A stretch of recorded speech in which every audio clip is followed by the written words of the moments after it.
En manchette aujourd'hui, Normétal pourrait perdre son école secondaire et plan d'action pour attirer les Premières Nations dans l'industrie minière. Le TVA Nouvelle Midi commence maintenant.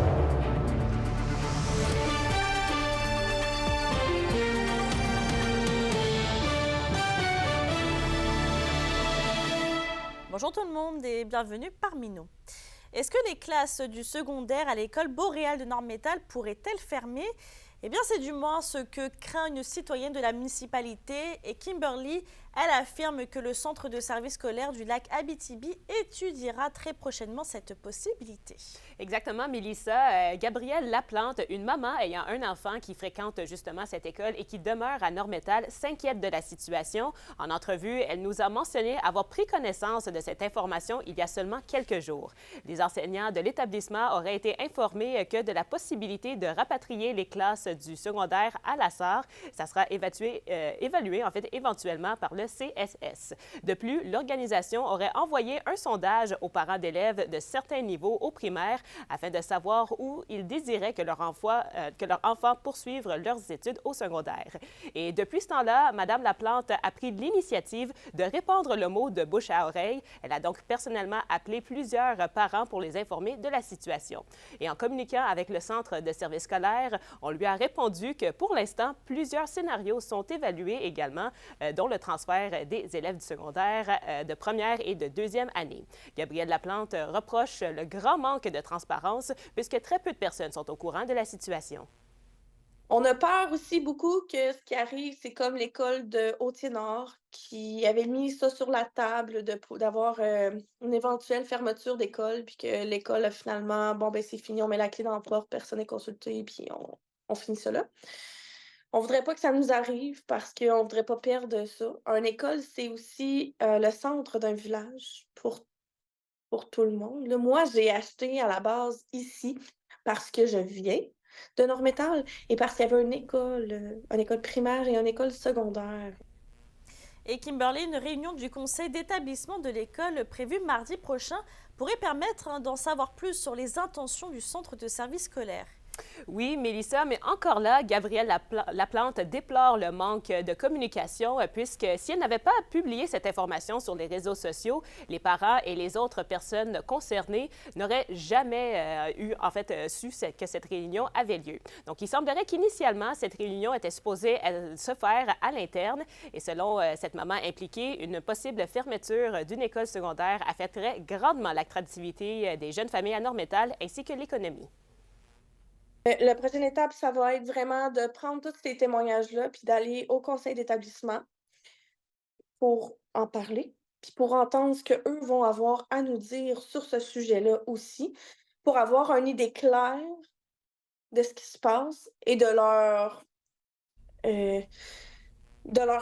projet futur, dans le fond. Qu'est-ce qu'ils visent avec nous? Et invité à réagir aux informations qui circulent auprès de la population, le Centre de services scolaires du lac Abitibi nous confirme par courriel d'évaluer les besoins de chacun des bâtiments, incluant naturellement le pavillon de Normétal, afin d'avoir un portrait plus clair de la situation et faire une analyse plus approfondie. Donc, pour l'instant, aucune décision n'est prise. Donc, je vous reviens au TVA de 18h pour plus d'informations. Et on fera un suivi. Merci, Kimberly. Au plaisir. La question du jour TVA, une présentation de Mobilier Bélan qui vous offre depuis plus de 50 ans un service de qualité et un grand choix de matelas mobilier électro au prix compétitif que vous recherchez. À la question du jour, on vous demande, avez-vous des inquiétudes concernant la dévitalisation des villages de la région? Pour voter et commenter, rendez-vous au tvaabitibi.ca.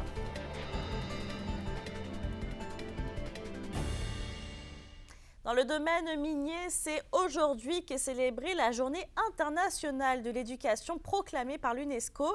Et justement, Kémilia, ce matin, l'Institut national des mines a lancé un outil d'accompagnement à Val-d'Or. Exactement, un guide qui s'adresse aux enseignants des élèves des Premières Nations et Inuits dans un programme de formation professionnelle du secteur minier. Donc, c'est un outil qui vise à favoriser la persévérance scolaire et à avoir une meilleure compréhension des facteurs de réussite des étudiants. L'une des missions est aussi de contribuer et d'attirer davantage d'élèves issus des Premières Nations dans les formations minières. Donc, j'ai rencontré le directeur du Centre régional d'éducation des adultes Créa-Kichiamik ce matin et il était persuadé que c'est un guide qui va grandement être utilisé, oui, au sein de son établissement. Bien, ici, à l'interne, dans le fond, le Créa-Kichiamik, c'est un centre qui est destiné, notre mission, c'est d'accompagner les Autochtones à l'intérieur de la formation professionnelle et de la formation générale aux adultes. Donc, l'outil, comme tel, va nous permettre beaucoup de créer des partenariats avec les autres centres de formation professionnelle du secteur et aussi de un peu reviser nos pratiques, de se remettre en question puis d'améliorer nos façons de faire. Et Kémilia, de quelle façon l'Institut national des mines s'est assuré que le KID contribuerait aux enseignants? Bien, d'abord, Mélissa, il faut savoir qu'il y a plusieurs recherches qui ont été effectuées dans les communautés autochtones même, donc à l'échelle de la province. Et jusqu'à présent, il n'y avait aucun matériel didactique qui permettait aux enseignants d'accompagner les élèves dans leur parcours de formation. Donc, les autrices ont tenu à élaborer de réelles pistes d'action pour qu'ils puissent entrer en relation avec les élèves dans le but de faciliter leurs apprentissages. Ce qu'on observe, c'est qu'il y a vraiment des particularités et des spécificités qui est propre, premièrement, à chaque élève, mais qui est aussi propre là, à leur particularité culturelle. Donc, c'est vraiment important de ne pas prendre rien pour acquis, mais de vraiment aller à la découverte, de découvrir qu'est-ce qui peut avoir un impact là, sur leur persévérance, en connaître plus sur les facteurs de protection, les facteurs de réussite. On en fait d'ailleurs état là, dans une des sections là, de l'outil. Puis ensuite, bien, c'est de vraiment s'interroger puis en apprendre plus pour voir quelle stratégie on peut mettre en place là, pour pouvoir les contourner, là, ces facteurs de risque, là, finalement. Le guide est donc disponible pour le secteur de l'enseignement professionnel dès aujourd'hui. Donc, je vous reviens ce soir avec un reportage complet au TVA 18h. Merci Kémilia. Au plaisir. La Sûreté du Québec met en ligne aujourd'hui une toute nouvelle capsule informative SQTV. Et dans les images présentées, le sergent Jean-Raphaël Drolet revient sur l'intervention du 21 août dernier où les agents de la SQ et des paramédics réaniment un camionneur de 56 ans. Ce dernier avait été retrouvé inanimé dans sa remorque. La victime a reçu 5 décharges de défibrillateur avant de reprendre vie et d'être transporté d'urgence au centre hospitalier de Val-d'Or. Et avec cette vidéo, la Sûreté du Québec rappelle l'importance d'effectuer rapidement les manœuvres de réanimation cardio-respiratoire, de contacter aussitôt les secours, d'avoir accès à un défibrillateur externe automatisé et de se rendre le plus tôt possible à l'hôpital. Dans le monde municipal, la ville de Rouyn-Noranda compte réglementer et limiter le nombre maximal de résidences de tourisme de type Airbnb, donc des locations de moins de 31 jours, et ce, dans certains endroits sur le territoire, notamment au centre-ville.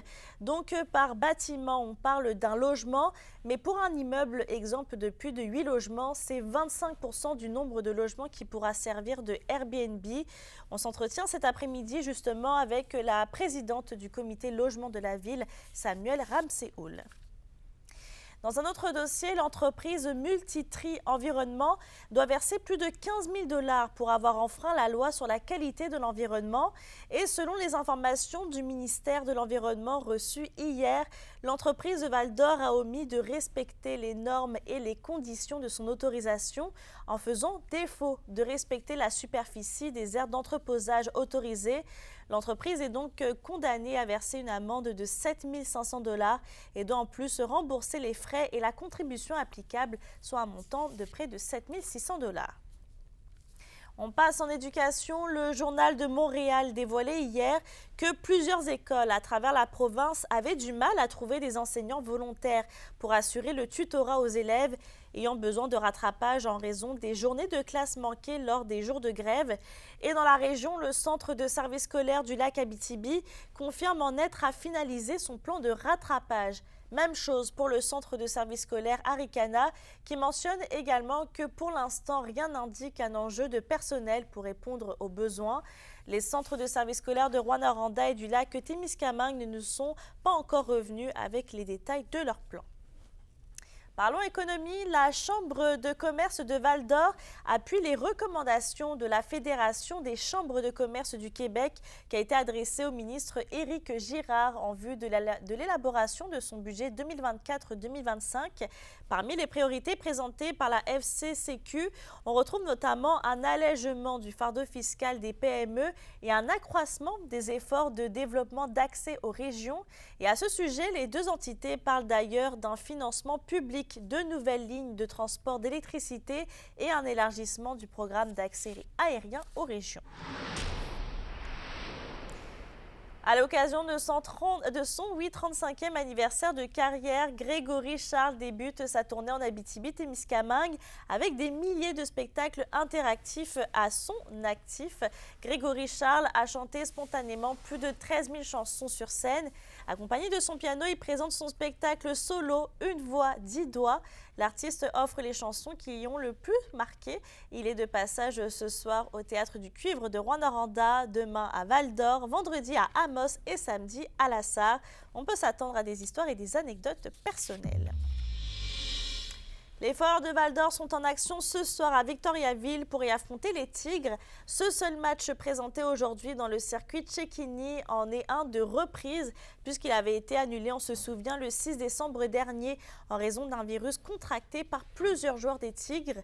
Le Vert et Or tentera par la même occasion de freiner à 5 leur série de défaites. Nommé lundi, ce match sera également le premier pour Charles-Antoine Pilote à titre de capitaine et pour ses assistants Nathan Barry, Nathan Brisson et Nathan Drapeau. À la météo aujourd'hui, on n'aura pas le retour du soleil malheureusement avant dimanche. En attendant, on aura des nuages avec un 30% de probabilité d'averse de neige et risque de bruine verglaçante dans la région. Côté température, on va faire un maximum de -2 et -1. Pour ce soir et cette nuit, même scénario, des nuages avec encore un 30% de probabilité d'averse de neige et risque de bruine verglaçante sur tous les secteurs. Il devrait faire un minimum autour de -5 degrés. Je termine avec une nouvelle minière, Lithologie, qui a développé un outil logiciel pour le traitement numérique et l'analyse des carottes de forage en collaboration avec Eldorado Gold Québec. Sur ce, je vous souhaite de passer une belle journée et à tout à l'heure.